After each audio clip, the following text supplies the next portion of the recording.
More money troubles for the city of Albuquerque.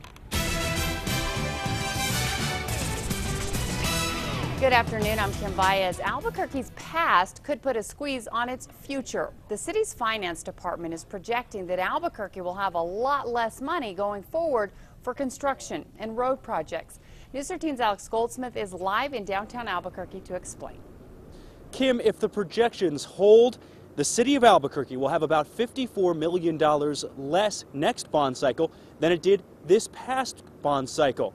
Mayor Richard Berry's administration tells me this is all about past decisions and a tough housing market hurting the city's growth.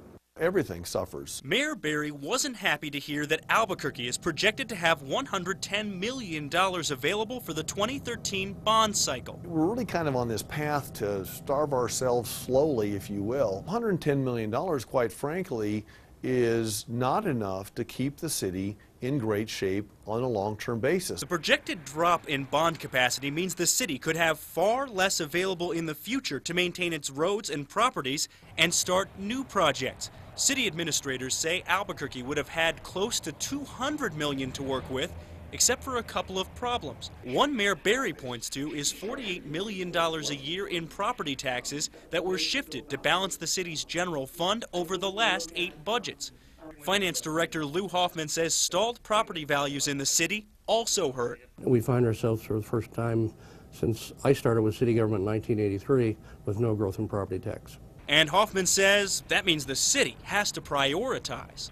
I could save the city $2 million a year in telephone expense if I could get voice over IP installed. That's going to cost me a couple $1 million.